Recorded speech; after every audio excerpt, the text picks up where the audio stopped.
Good afternoon. I think it's 12:02, so good afternoon. Welcome back.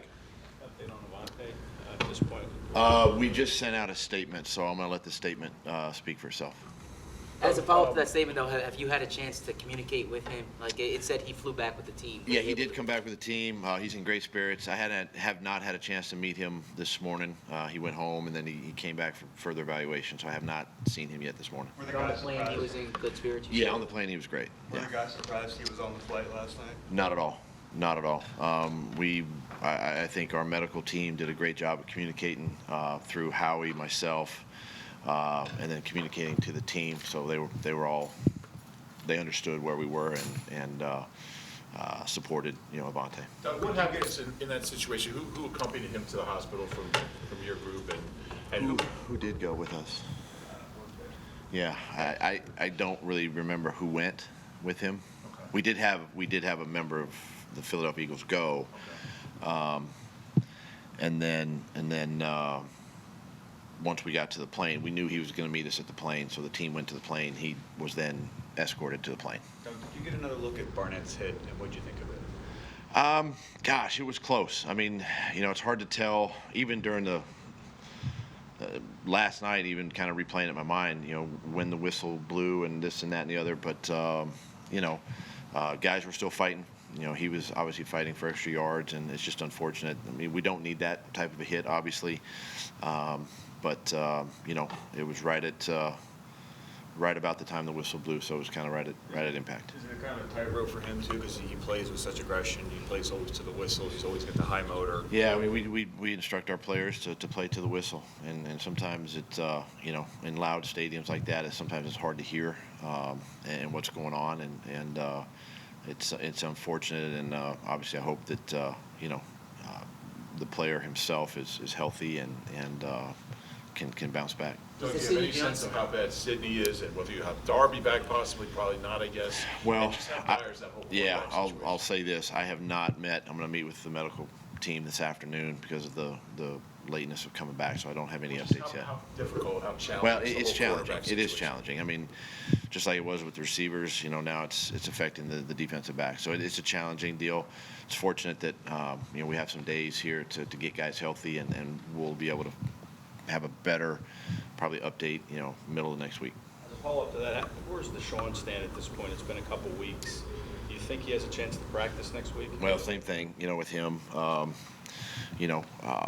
We got to get him, evaluated some more. We got to continue to get him, his treatment and everything. So until I get more information and see where he's at, even next week, I really can't comment right now because this is the time, these next 3 to 5 days to really get our guys healthy and see where we're at next week. You guys brought in, obviously Craig James had to go in the game towards the end when Avonte got hurt and everything, but do you see a situation where you guys might have to bring in even another cornerback if Sidney or Ronald or Avonte aren't back next Yeah, week? those are conversations Howie and I will have later today. We'll see where we're at with the roster, and go from there. But it's obviously not out of the question if we have to make that decision. In the game last night, Craig talked about how, look, and you look at the situation, they're coming at me. You've been a quarterback, presumably you do the same thing. What's to say about him to be able to step into that moment and, make that play? It's just great awareness to understand that, to know that he's got the target, the bullseye, so to speak. Just a great all-out effort. He knew that it was coming down to those last 2 or 3 plays of the game, and stepping in there and doing what he did late in that game is very commendable and did a great job. In the first quarter, 4th and 3 from Packers territory, sometimes it seems like you would go for that. Why did you punt this time? Early in the game, just elected to punt. Really didn't. You got to make decisions based on sometimes not only how we're playing, but sometimes who the other quarterback is. And Aaron Rodgers is a very good quarterback. And I just felt it was early enough and flip field position at that time. What was your thoughts on the challenge, the pass interference challenges, and how much did that influence the decision not to challenge that pass that looked like it hit the ground before the guy caught it? Well, the one I challenged, I thought that we might have had that. Thought maybe King got his hand in there a little bit before the ball did, but didn't go in our favor, and that's okay. The other one, just didn't really get a clear picture of that one, and I didn't want to risk another challenge. Obviously, having given up a timeout already in a crucial part of the game. When you made it the pass interference challenge rule, how do you think it's worked? I mean, I think it's working fine. It's obviously, it does give us a little bit of leeway, or at least an opportunity to challenge something if we see it. And it's like with any challenge, you're subject to a further review. But I feel like it's working, and we'll continue to evaluate it and keep studying it. And we did get one in preseason this year that went our way, but we'll see how it goes each week. What was the difference for the O-line last night? What was the difference? Yeah. I don't know. I thought they played well in Detroit. Bounced back from the week before. The guys were on Isaac a little bit the week, in Atlanta, and he bounced back in Detroit, and he really had a good game again yesterday. And I think as a group they played extremely well. This was a good defensive front that they played against. 55-91. These guys are good players, and they did a nice job against them. And then, it's just a mindset. Going into these games, short week.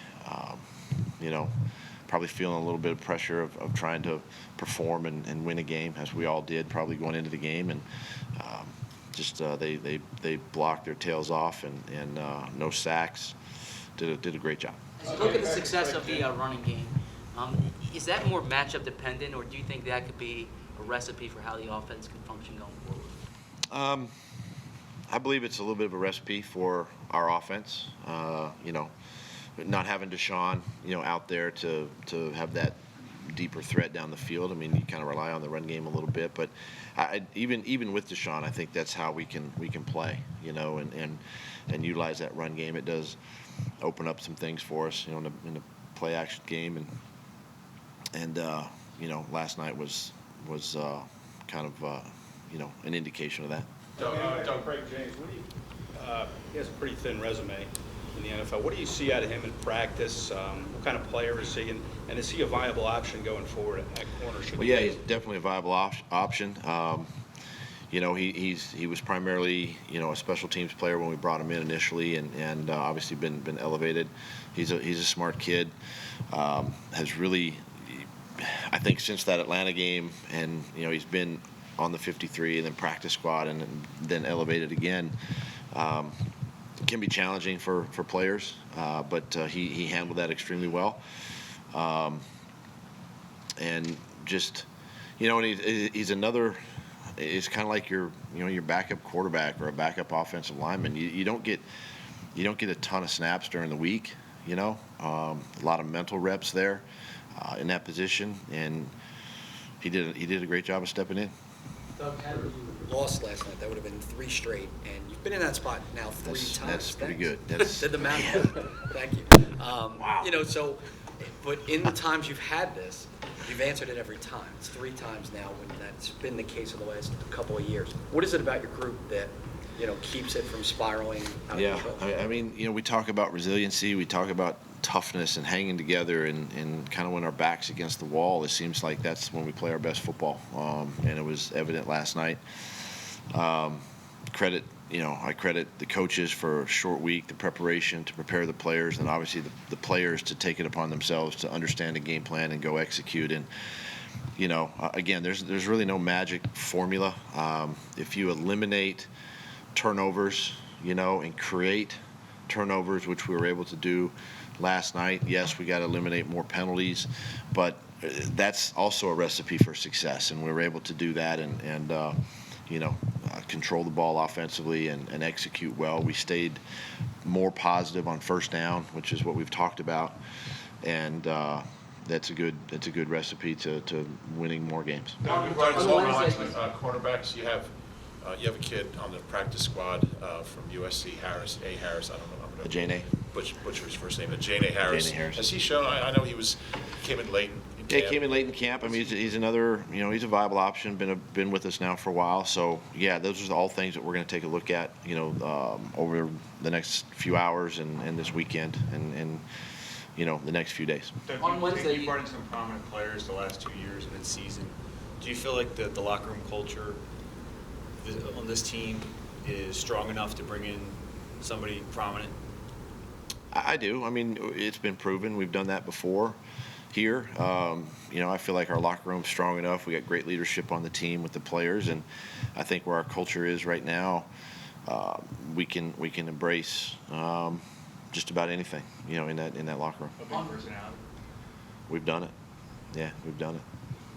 On Wednesday, you said that your success on the short week games are in part due to simplifying the game plan, and you said it could be a wake-up call to the coaches in some cases. Mm-hmm. Was this an example of that, or was this a complex game plan? How would you characterize it? No, I mean, it was not complex at all. I found myself even during the game going back to some repeat calls, in the game. If run and pass. So if it's if it wasn't there the first time, maybe it's there the second time. And so, and I think that's just the things that I learned, as a play caller, to be able to get back to that sort of thing. Because as a quarterback, Carson, I mean, they kind of retain the information from the first play, and so when you come back again with the same play, they know what they got the first time, and so if something changes, they can do something different with the football. So I think that for me, it helps me to do that, and then of course it helps our team to kind of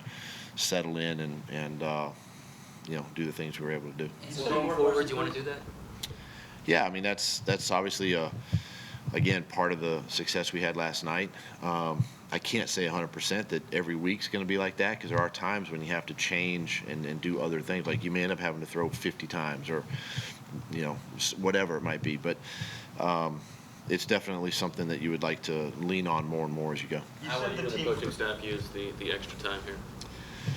Well, we'll focus a little bit on the first 4 games a little bit, and then we'll move on to the Jets and prepare for them and start looking at their tape and they're on a bye this week, so we get a chance to look at their first few games and start putting a plan together. You said earlier the team seems to play its best when your backs are against the wall. Why does it take that? I mean, and is there a way to kind of create urgency when you're not in that situation? Maybe put 10 points on the scoreboard to start the game. I don't know. It is a head scratcher, honestly, because we talk about beginning games faster and trying to score more in the first half and first quarter, and sometimes maybe we're putting too much pressure on ourselves to do that. Let's just go play and see what happens. Even last night it took us a little while to kind of get going, but we finally answer. We're down 10-0. We answer with a touchdown and sort of the next few possessions after that. But we got to learn to play. We got to learn to play right away, and that sense of urgency has to be there at the beginning like it is at the end. And I think if we do that, then we'll be better off. Okay, thank you. Thanks, Doug.